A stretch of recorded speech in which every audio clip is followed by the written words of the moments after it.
aunties out here doing the busted challenge. You like, whoa. Hey, I'm trying to see them. Where they at? Like, Oh Honestly, yeah, if I your got auntie out there doing the busted challenge, DM them over to Thank You Swab on Instagram. that's the only content oh I yeah, approve. I'm just gonna have definitely. to Shout mute it out. because I want to hear that song again.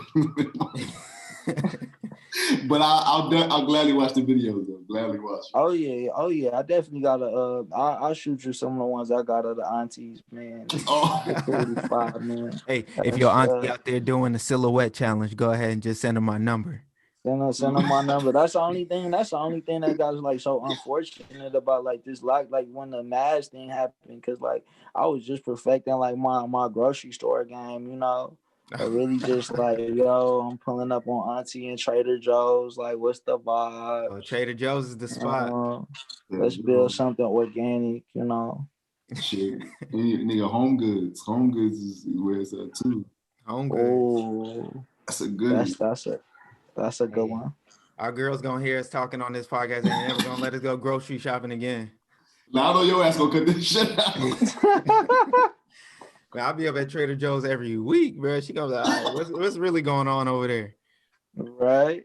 Like, no more Trader Joe's. It's banned, nigga. You go to Walmart. Right. No Walmart. That's what the Walmart. Dude. Yeah, man. But yeah, we got a long. We've been friends for a while, man. Honestly, like Jason is one of the friends that I can say like I'm still cool with from college. Like, you know what I mean?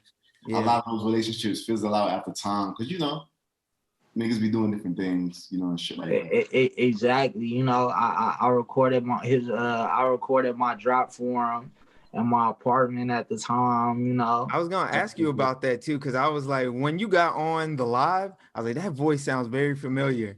And then I Right. played the mix back, and I was like, okay, that's who that is. Yeah, so I did the drop for him back in the day. That was before like he even really started ripping and running. So that was crazy. Exactly. Just to see like, dang, these mixes just keep getting better and better and bigger. And it's like I turn on the mix and it's like, oh wow, that's me.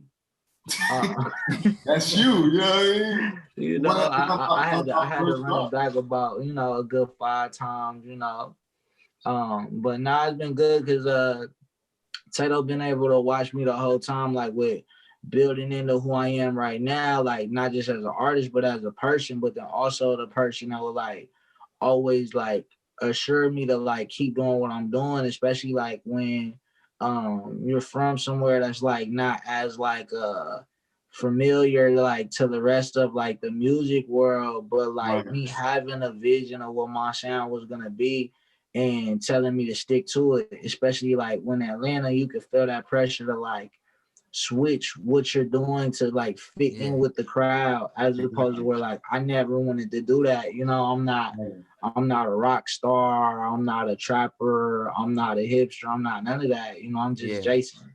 Exactly. Yeah. And I was gonna ask you about that too, because with your music, I live in the Midwest right now. And is Minnesota considered the Midwest too? I'm pretty. Oh, it definitely is. So living in the Midwest, it has its own feel, and it's almost hard to describe unless you come to the Midwest, But when your Exactly. music, it's like the perfect blend of Southern sounds and Midwest sounds, where it's like a lot of Midwest artists really have that appreciation for like jazz and like real instrumentation, right? But then you hear like on the Nights Before Traffic freestyle, you also implement like those like Southern sounds with like the chop and screwed vocals and stuff like that. So what is that very intentional, or do you feel like it's just like kind of subconscious? No, that's subconscious, but then intentional, like because I always had a vision to be able to like meet people in the middle and then take them as far left as I want to take them, you know. But like some of that is just like my influences, like just being on my sleeve, you know. Yeah. Yeah, man. And it's like I said, man, I got hip to your music just from like doing the research before this episode, and it was like really eye-opening to me. It's like, I just feel like it's a shame that your music hasn't been discovered on a wider level yet, you know what I mean? Yeah. And And you know, I have some of those frustrations with my own creative projects where it's like, man, I have like such this dope idea, like let's say Beat Bill, for instance, right? And you know, sometimes I get frustrated with, you know, the fact that it's not as big as I feel like it should be, right? Do you feel like you have those frustrations with your music? I've been there before, just wanting to like feeling like I need more, and from a like advertisement wise, wanting to be heard, feeling like, man, nah, I'm supposed to have $1 million by now. But like it was a conversation my dad had with me, who's a musician.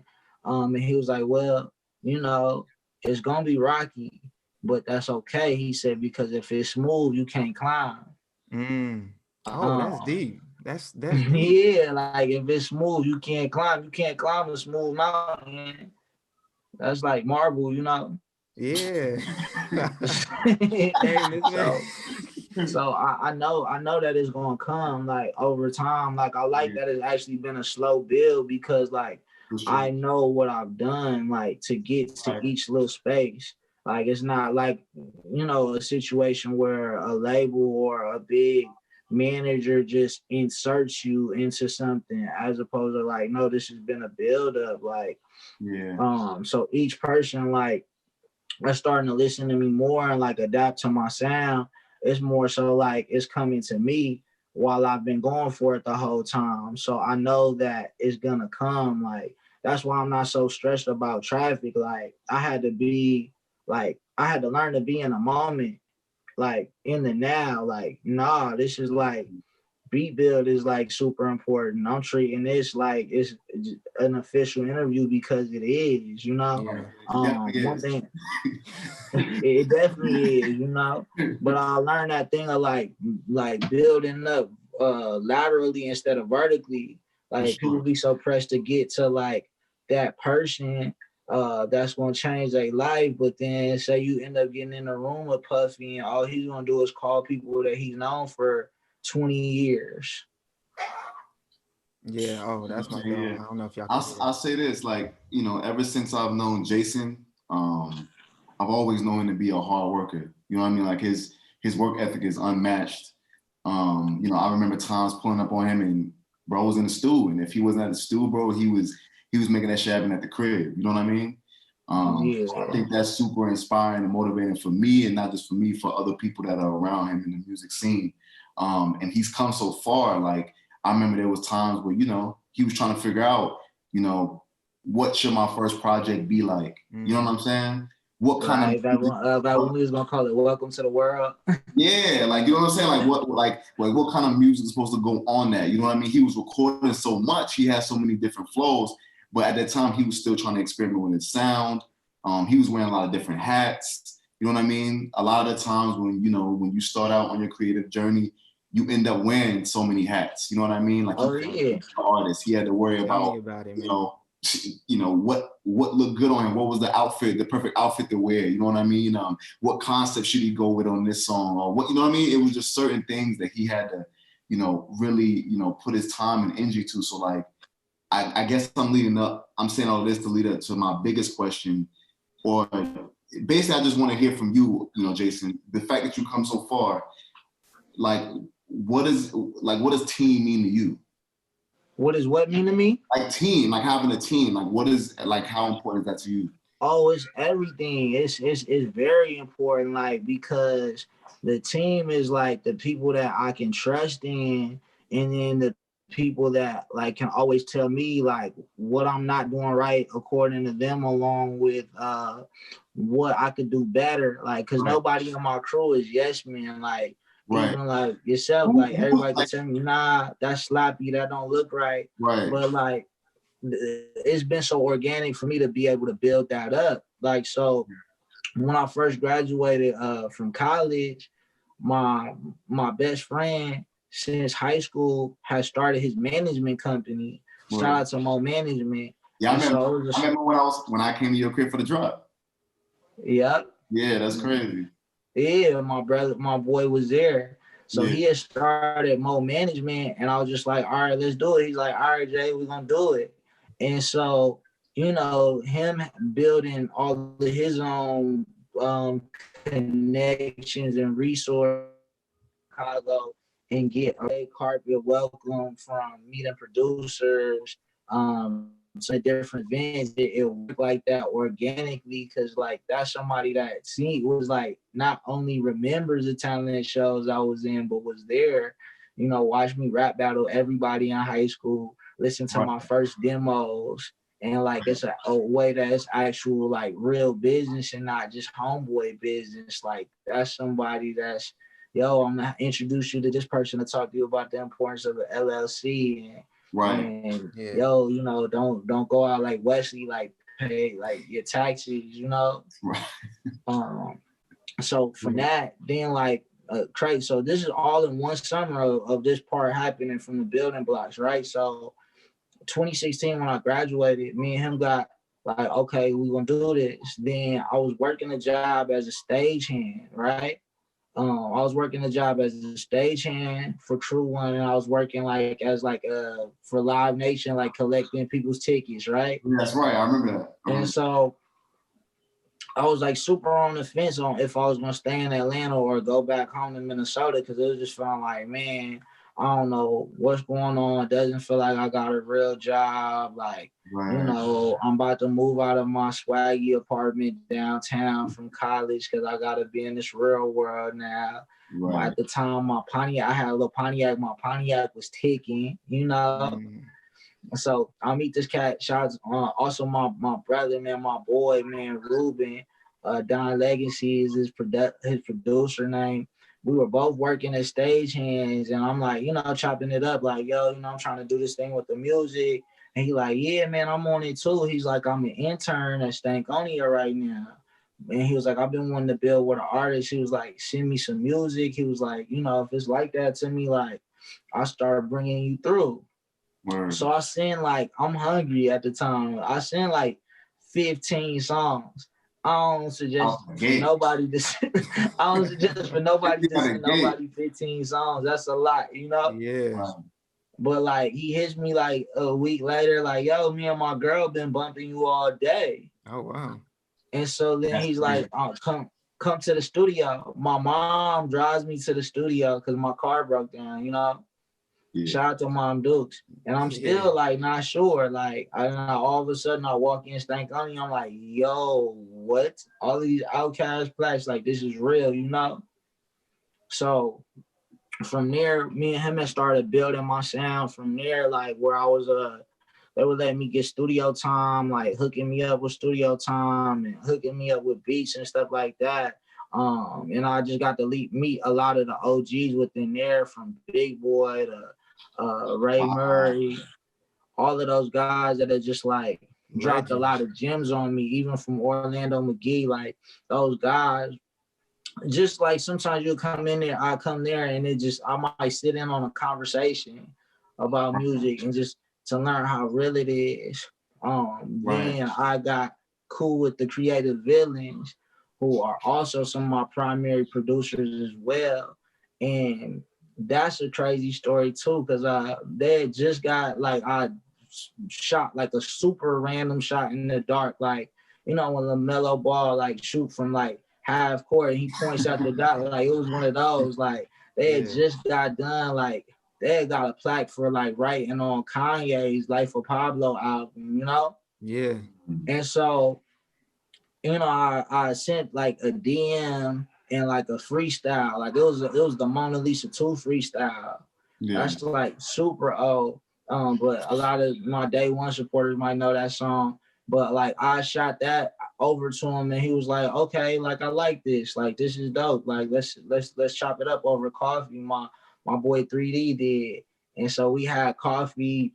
I'm telling him what I'm trying to do, and I bought the beat for Cali Hills actually that day, and I spent like my last $125. That's back when they had beats for $125. The prices don't went up. Shout out to the Texture Boys. But yeah, man. And then like we just built from there. Like I just kept going there. We just kept building my sound. I think it's really good to have a team around you and that you could build with and trust. So you're not thinking you need to outsource all the time and jump from click to click. Exactly. You could just focus more on the craft, the music. Yeah. You know what I mean?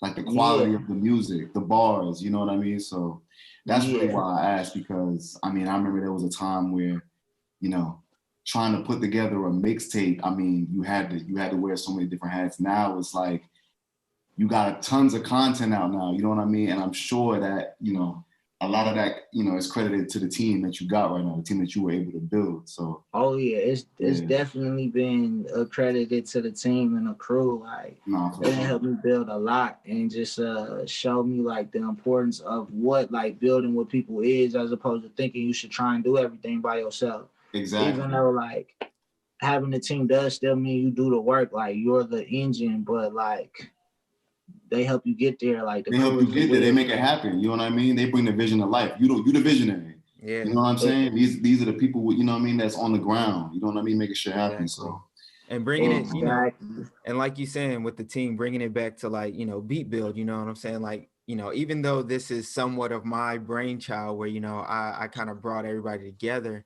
in a for sense, sure. but it's like, you know, Tato is the one who connected us with you and, you know, is able to have these amazing episodes, you know what I'm saying? Like I couldn't have made this connection on my own. And, you know, Demont and Trustin have both equally done their, you know, their share of bringing dope artists to the table. And it Right. goes And what so city much are you in, further. Javier? I'm in Chicago right now, Oh, but I'm from I LA love you. That's yeah, that's like my second home. for sure.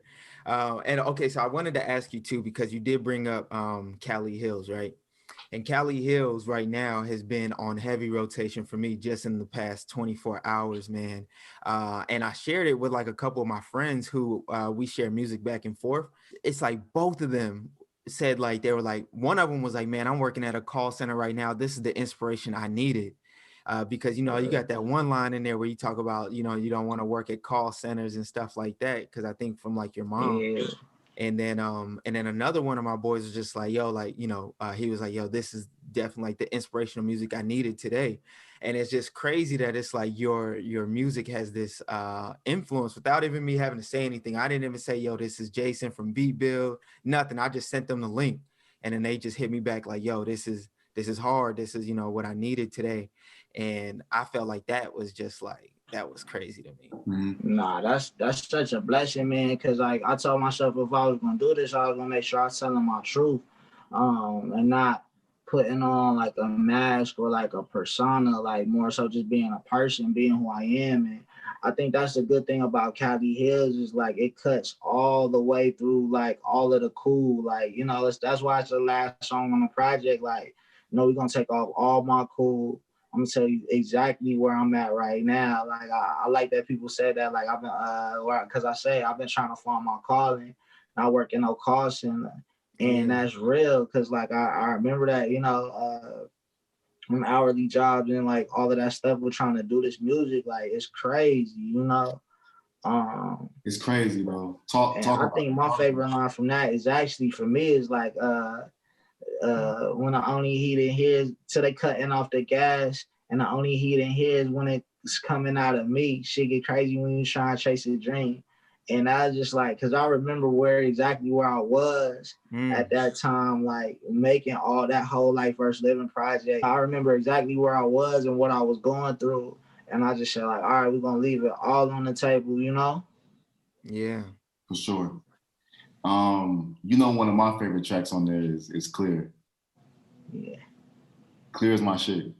Why you say that? What's up with Clear? Well, I mean, it's such a bop, like, and it reminds me, like, just the sample that he used there was just like something that was reminiscent, like in other music. So like, I would send him shit and be like, "Yo, like, did you use this sample to like make this song?" It's just a crazy bop, and I feel like he had a lot of important things to say there. But like, when you recorded that, bro, like, where were you? Like, who was you with? What was the inspiration behind it? Just being frustrated and thinking things needed to happen now, because like you gotta like meditate your way through this, because like okay, it's one thing for you to jump off the porch and say like, yeah, we presenting this, I'm chasing this dream, but then like things don't just happen super fast or so much faster for you because you jumped off the porch. It Right. just means you jumped off the porch.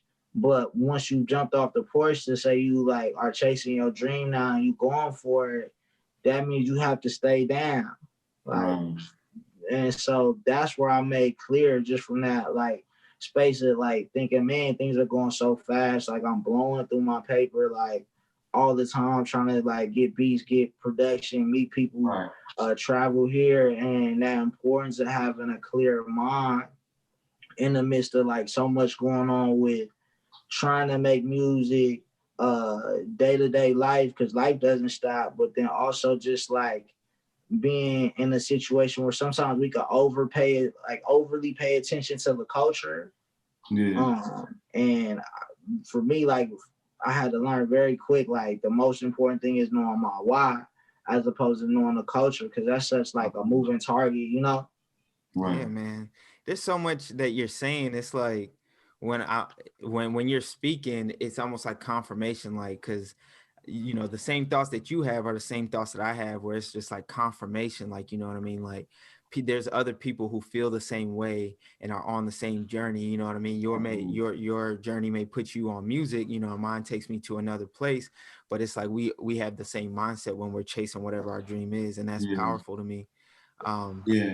We deal with a lot of the same things. Like there's a common thread here. Like, you know what I mean? For sure. And I was gonna ask too. So like, you know, you said that, you know, you can't climb the mountain without, you know, with it being smooth and no troubles ahead of you. But I wanted to know, like, what do you feel like right now is holding you back, or you know, what are some of the roadblocks that you feel like are holding you back from being a bigger artist or getting the attention that, you know, we feel like your music deserves? Now that's a good question. Hold on. He had to roll back for that. He had to step back for that. What's holding me back? I think it's really just mastering like my craft of like consistency, and understanding the importance of like patience. Like I know that it's coming, like it's right on time. Like I had like the craziest like last month, like even from like this conversation with B Bill, and it's very much like a consensus of, man, you know, you are slept on. But like I remember like the night before B Bill, I was in this like showcase at my homegirl Primrose did. She's a dope artist as well, like showcase with the DJs, and the DJs asked me like on play nights before Traffic, they like, man, you know, this is hard. Like that switch up, they like, where do you hear this for? Like, do you hear this for the radio? And I said, I don't really be thinking about the radio like that when I make music. More so like, how do I just make more music that my supporters can rock with, and something that they know is true to me, and build that. So I think what's holding me back is just really, I don't think anything is holding me back. Really, I think this is going to be the year where we take it farther, because I'm very focused on my intention, and just making sure that I'm being the best me. And all of those things are coming. And I just remember that room of DJs saying like, keep doing what you're doing. Like, we see what you're about to do. And that was such a confirmation, because sometimes I thought like I needed to like switch my sound to get there, change. Maybe I need a rap name. And I just have been sticking to my guns the whole time. And I know that what's for me is going to be for me. So I think this year we're going to get bigger. I'm going to get bigger than I ever been, just because where I'm at musically, and I understand the importance of being in the moment. Like, you know, we in traffic right now, but we about to dust these fools, you know? And that's where the name Traffic Jam comes from. Like, cause I know there's like a lot of, you know, through lines of traffic and cars and different things like that. I mean, I know that's probably got to have some type of Atlanta influence, cause that's all Atlanta is traffic. Yo, that's all Atlanta is traffic. And like, it's almost like a thing of like, if you can't deal with traffic, like you don't even really need to be in the A. You might need to go to Missoula, Montana, or somewhere else, you know? Yeah, it's gonna be big city, but like that patience, because like the journey still is more like important than the destination at this point. Like, if I woke up tomorrow and I just was like, oh, okay, we here, we made it, I would have missed out on like knowing D Brown, knowing yourself to even get to this interview, that people are gonna watch years from now. Right. After there's tons of more interviews, after more records are being made, you know? More hits being made. More hits, more bops. Cause like I definitely got some joints that's gonna leave like the summer on smash for sure. You know, we definitely gonna take over the summer this year. It's just making sure I, you know, also give people the stories, because like that's what's most important, is like telling my story and making the soundtrack to that, you know? Right. That's why like Jay-Z, like one of my favorite rappers, because like he could give you both, you know? You can get Can I Live and Big Pimpin' and it be like the same thing, you know? Right. Yeah. And that's what I'm excited about, because I mean, we over here going crazy over like songs that you made back in like 2018. I can't wait to hear what 2021 Jason sounds like. You know what I mean? Oh man, 2021 Jason is definitely a vibe, man. That's why I like always told myself I was gonna take my time with the music and not just like rush. Like, even though like we're in this era where people almost feel like they need a song from you every week, a song a week, which is cool if you could do it. But like I know I had to take like all of 2020 to make sure stuff was right. And that's where it's good to have like a manager that's very close, because he could like, you know, like, nah, that verse ain't right. So I recorded like back and forth between like a whole lot in Atlanta, a little bit back home in Minnesota. I did some recording in Chicago, all of that for this project. So at this point, we're kind of going through the phase of like picking the records, finishing the Traffic Jam merch, and shooting the videos. So now it's just like no stopping now, you know?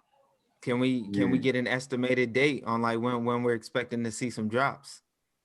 On when we're gonna see some drops. I know don't cap. I don't want to hear no cap. You know, so you know, the end of February we're definitely dropping the merch hats, and I'm working on the clothes for it.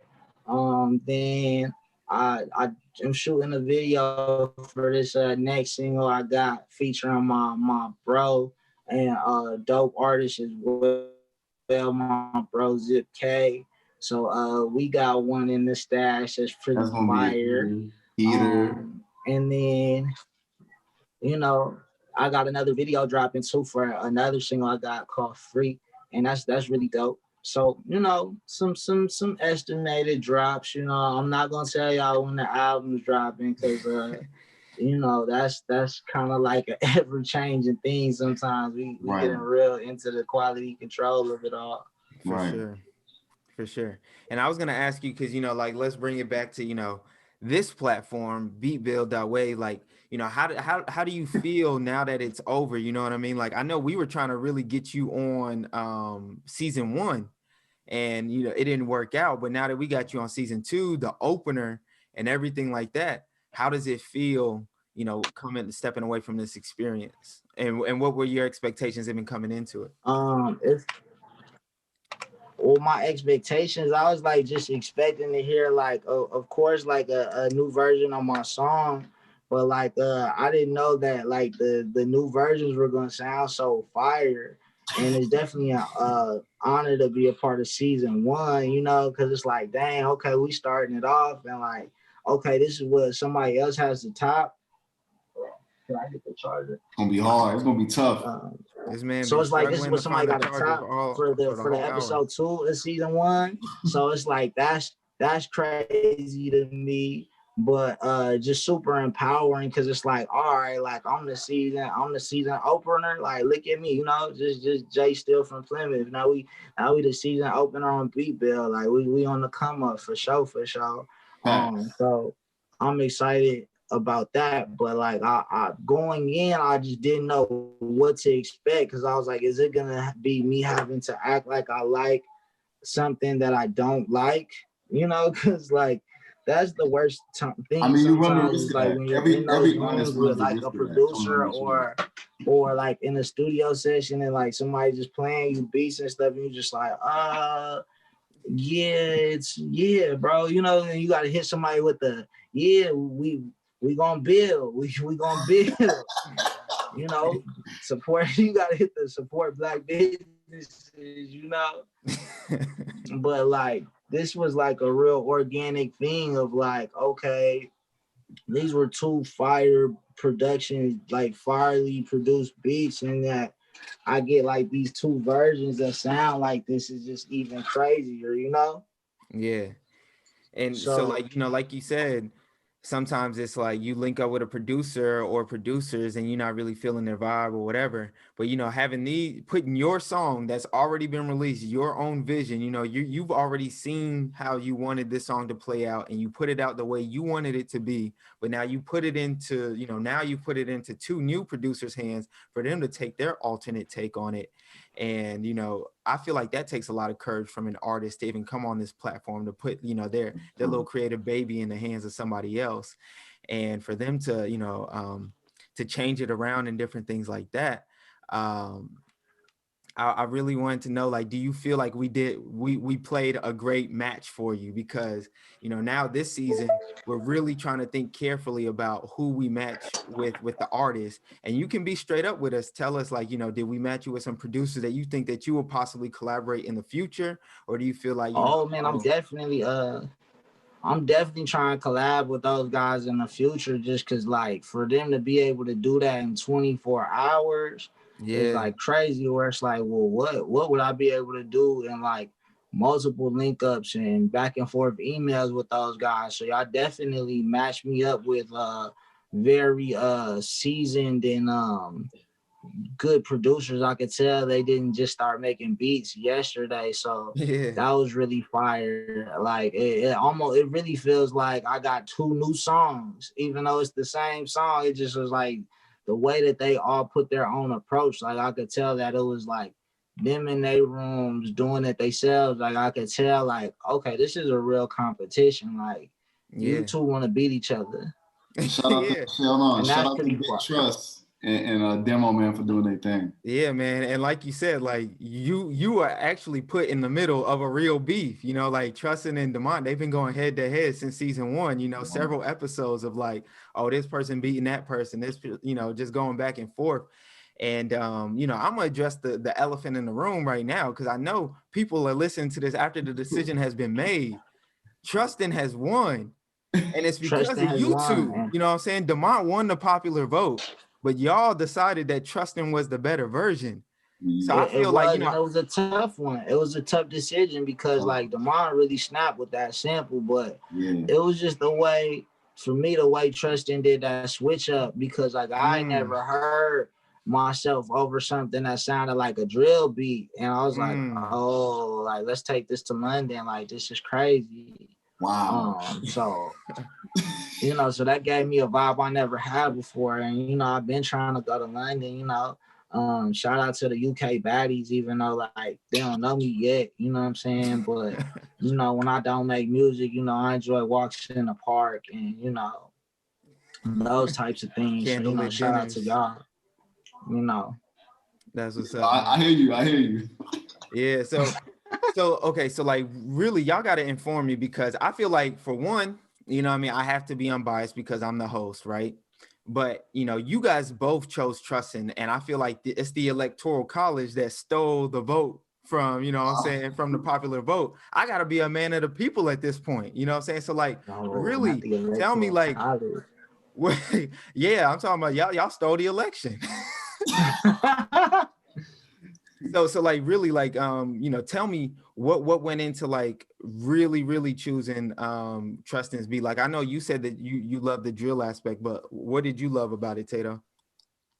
Honestly, between the two, it was hard for me too, because I give in easily when a sample is involved. So I'm like, damn, like he kind of got me there, demo. But then this is what I was telling my girlfriend earlier, because she likes demos over Trustin. I was telling her, this is breaking up happy. This is arguments in the happy home. This is breaking up happy homes, man. It really is. I hope you don't have to, you know what I'm saying? I hope she ain't tell you to get on the couch or nothing, you know. I'm in the doghouse right now. No, it really is, because I told my girl I love Demont's version, Like, if I have to really to say my opinion, I like Demont's version better, but she chose Trustin. So this is really like a really contentious debate, you know, No, for with sure. everybody. No, I'll say this is what I was gonna say though. Like, I do feel like aside from the sample, like him cutting it up was fire, but I don't think that the instruments around the sample were the best, like was the best selection. Like, I feel like, I don't know, I was expecting to hear something different, but it just wasn't clicking all together. But the sample itself was fire. And I will say, like, towards the end of the track, like the instrumental for me at the end was pretty dope. And I like the fact that like he rearranged the song. Like, I thought that was clever as well. Yeah. But I think just like all around, just in terms of like overall sound, Trustin nailed it for me because everything was where it's supposed to be. Everything was clicking. Like, and he just made whatever flows Jason was hitting, he just emphasized them. You know what I mean? Yeah, like he brought out certain punchlines. Every pocket he was punched in. Like, I was like, yeah, it's hard. Even when you said you had to hit that shit twice, repeat, like he repeated the drum. He doubled it up. I was like, oh, like that's hard. Like he was actually listening to the lyrics. So I was like, yeah, that's what won it for me. And then at the end, for him to use his drop, you know what I'm saying? Mac Deuce prepare for takeoff. Like, that shit was hard. No, I think we might have lost him for a second, but you know, just to continue the conversation, I think that for me, I felt like Demo though, like because both of them really rearranged the record in their own way, you know.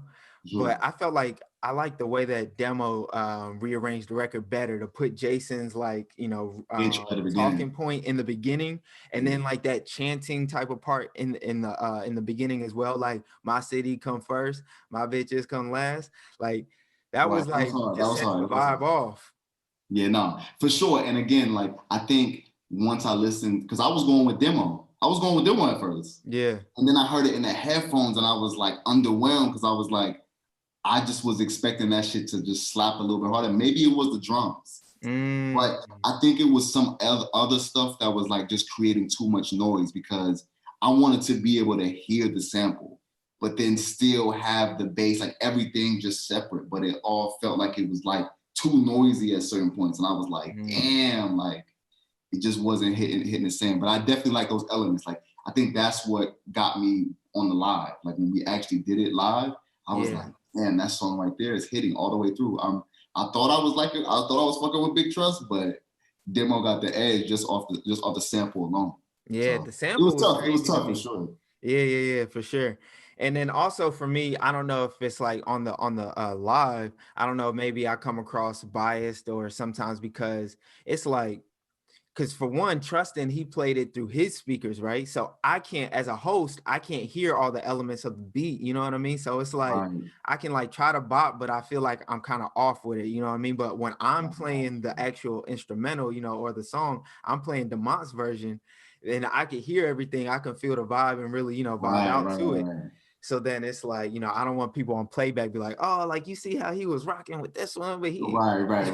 No, I feel you. I can see that being an issue, but I can see that being a thing because I know for sure, like I was listening to Trustin's in the headphones and I was just like, all right, I'm for sure now. Like it sounded just like it did on the live, but like also I felt like if I would have heard Demont's first, I probably would have felt differently. You get what I'm saying? So you saying if Demont came first, you would have heard Trustin like, oh, Trustin blew Demont out the water. So or I would have been like, yo, I really rock with Demo. But I think Trust, he just came in. The fact that he was first and then his shit was so hard, it just kind of like sealed it for me. And I'm like, all right, if you're gonna come and match Trust, you got to come with something that's like OD, and it was until I heard it in the headphones, and I was like, nah. So the SoundCloud is what broke it for you then, like you. Yeah, SoundCloud is definitely what broke it for me for sure.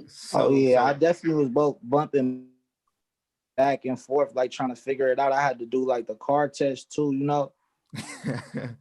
My fault for the technical difficulty too. By the way, y'all.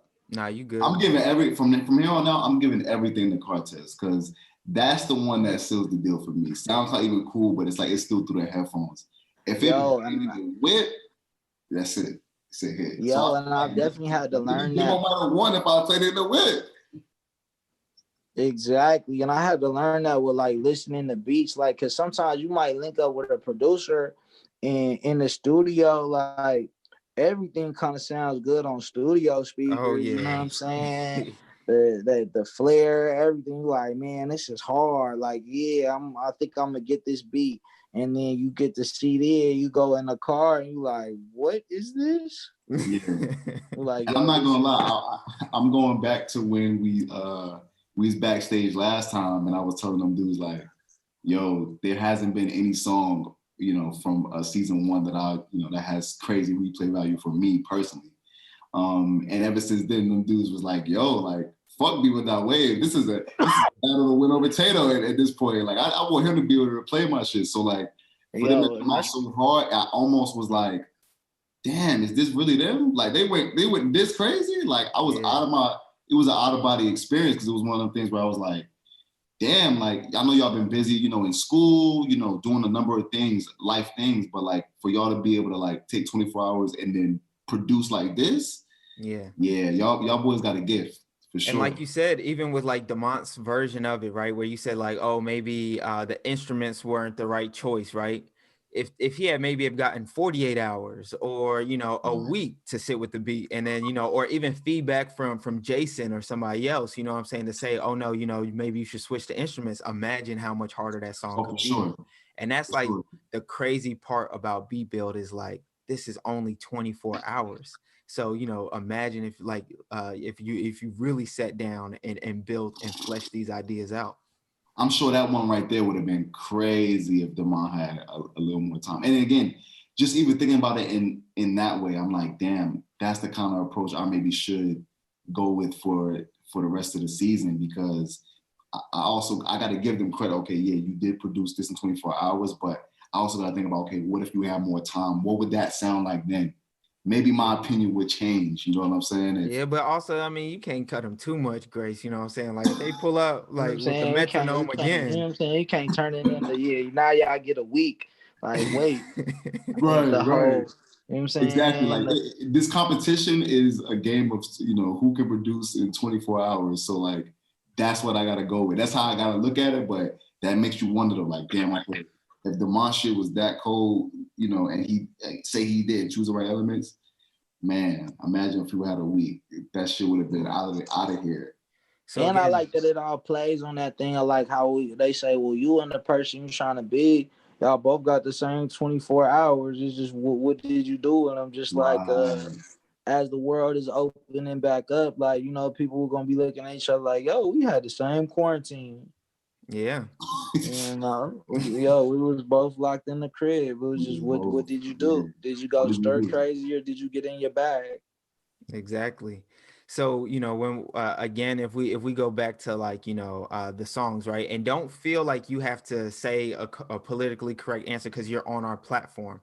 But do you feel like any one of these producers came close to the original or top the original? Do you feel like you would have put this out on your own had you had their versions for, you know what I mean? Like, what's your perspective? Yeah, like they definitely matched the original. And shout out to the guys unidentified logic that did the original, man. They snapped. But these cats, they definitely did match the original. And like it definitely would have been like, dang, had somebody sent me like those beats, I would have made new songs where I'm like, dang, and just even knowing that those flows sit on those type of pockets is like, okay, this is dope.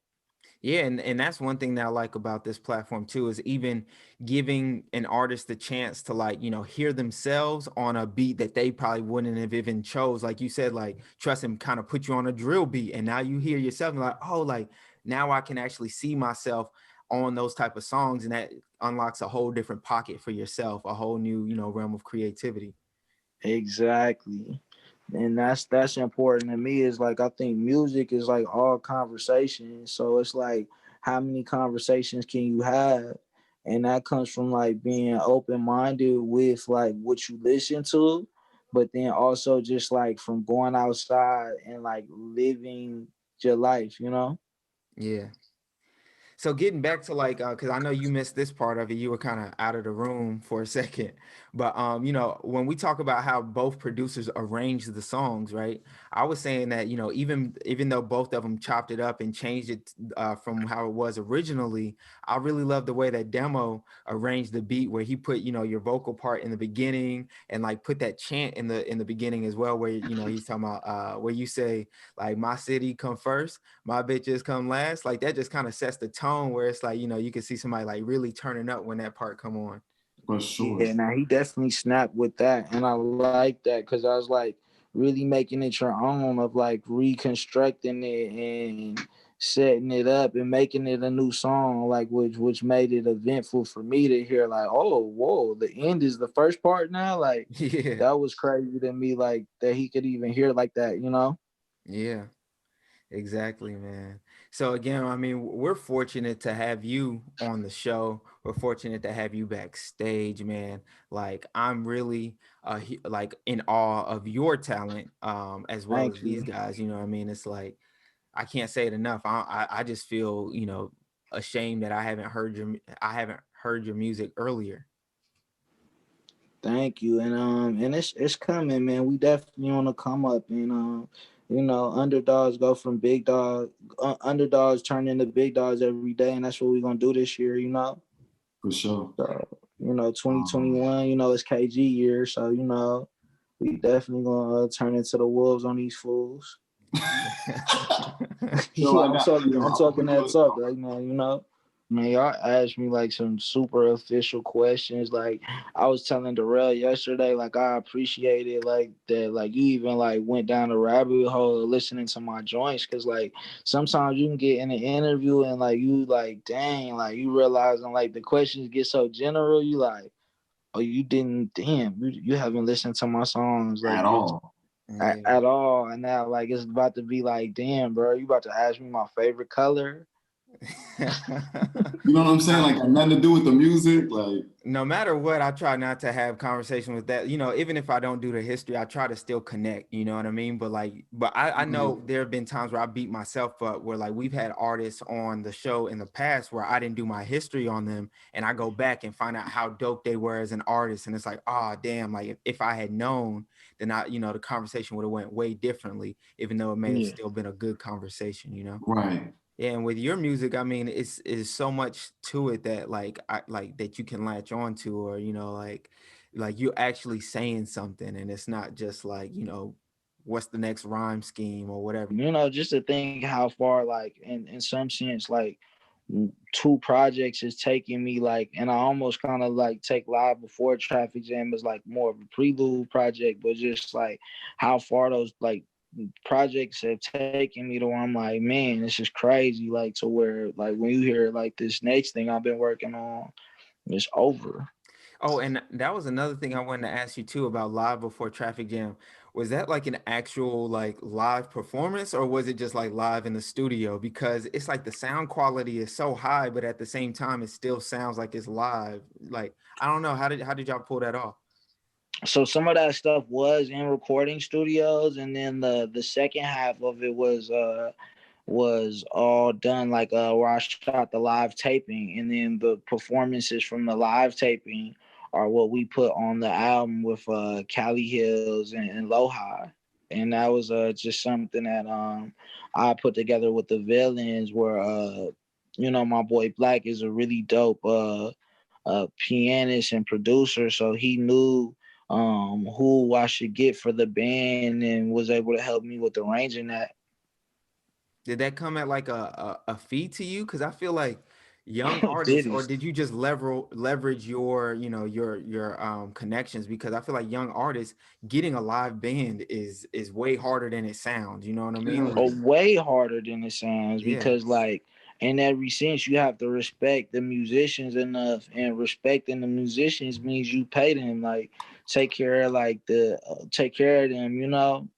yeah. And that's something I learned from my dad out the gate, with like when you have a band, like pay your band and take care of them. I think we gotta, like, as like you said, with young artists, we gotta stop looking at musicians and producers like, oh yeah, let's build, and that being Spanish for come and do work for me for free. Like, nah, like pay your producers, pay your engineers, pay your band, and they'll build with you. And because you investing in them, and if you can invest in somebody, they will invest in you. You know. That's a fact. Yeah. That's a fact. Because there's been plenty times where like, you know, other artists have said to me like, man, well, you know, you mind if I use, like, I gotta steal this idea using the band too. And I was like, well, if you stealing my idea, quote unquote stealing, because there's nothing new under the sun, Yeah. just make sure you pay my guys, call my guys and pay them. And then I have Wow. no issue with saying, yeah, you took my idea, but don't do whatever and say you got that from me. I don't want nothing to do with that. Yeah. Exactly. And that's the way that you truly build with people when you want their time to bring your vision to life, you know. The Because like I know when I made Live Before Traffic Jam, it was like with intentions that like, okay, yes, I'm investing in this idea with this band and all of this stuff, but this is setting me up for like being able to tour, because I was gonna be touring all through 2020, and you know, things hit how they hit, but I'm still glad that I was able to put that out. And then to think I was kind of ahead of the curve on putting out a live band content, and then like the whole world turned into like virtual shows. Yeah. And That that's is nuts. crazy. That is crazy. That's crazy. So, and you said that your dad is a musician, right? So what kind of musician is he? Okay, so my dad, aunts, and uncles have a group called the Steels, and they sing. They're singers. So my dad is a vocalist and composer. So the Steels group, they're known for doing a lot of like R&B, jazz, and gospel. And back in the day, they used to do work with Prince and Jimmy Jam, and like that whole Jimmy Jam and Terry Lewis and that whole little crew. So that's like a big influence to me, with seeing the family group and then being able to do it professionally and independently. And they showed me a lot of the ropes on just how to like go about pursuing this, and the importance of being able to maintain it, along with chasing it and maintaining your personal life as well. So we got a big family. I got another. Oh, that's what I also got coming up. I got another virtual performance coming up, with my cousins back in Minneapolis. We have this crew that we started called Generational Wealth, and we just did a taping. So it was my boy, my cousin Be Successful, my cousin Jazz Steele, and my cousin Cool Breed, and we all put together a virtual show back home, and that was dope because that was my first time getting home since everything's been happening, and it just put a good perspective in me, you know, to make sure I'm staying rooted. Yeah, for sure. I mean, and obviously the roots run deep, you know, like, and I was gonna ask you, what other artists came out of Minnesota, but then you said Prince, like that makes sense. Like, Prince came. So was that a real connection that, your family's from Minnesota and Prince is from Minnesota and that's why they worked with him? Yeah, that's exactly what it was. So like when my dad and then meeting him when he was young and when they were young, my dad was originally from Indiana, so with them meeting them, like when they first got to the Twin Cities and then being able to build with him, was really cool. Just even me being around him when I was like a really little kid, Oh, you were around like Prince? yeah, I have a crazy Prince story. Oh, you got to tell us a Prince story, man. We don't have one of those on this platform. You got to Okay, get. so I'll tell. That's This how is we this gonna is my close. first time. This is my first time ever telling this story like on air. So Perfect. This is I how got we the. gonna close out the podcast right here. The Prince story. Come This on. how this is how we gonna close out. So I got to go on stage with Prince when I was like in kindergarten, and it was a situation where me and my dad were backstage, and like we're all backstage, and he's rocking like this whole like festival type show. Yeah. And at the end of the night, like for this encore, like he's holding this other little kid's hand, and then he's reaching his hand out back to me. And my dad is like, go, go, go, grab his hand, go out there. And so I run up, I grab his hand, and I walk out on stage with him, and I'm dancing on stage. And my mom, she's like, where she's wondering where I am, and she looks up and she sees me on stage dancing. So I was like the man in my elementary school for at least the rest of the week, Dude, for the rest of the history of elementary school. the rest of the year, right? The Yeah. rest of the year, probably. I'm being too modest about that, but yeah, man. So that was like just a dope time just to see that, and that was like something I remember, because I remember that was the first time I was like actually coming into realization that like my dad was an artist.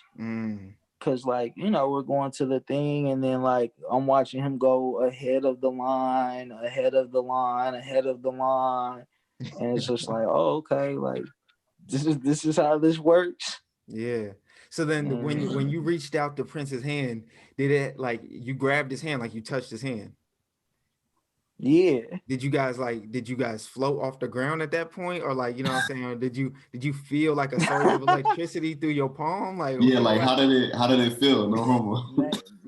Maybe I don't remember it feeling I don't remember it feeling like any different than like a hand, but like I'm sure it gave me that confidence as a young man, or as a kid, because I was just a child running out there like, yo, I'm about to hit my moves.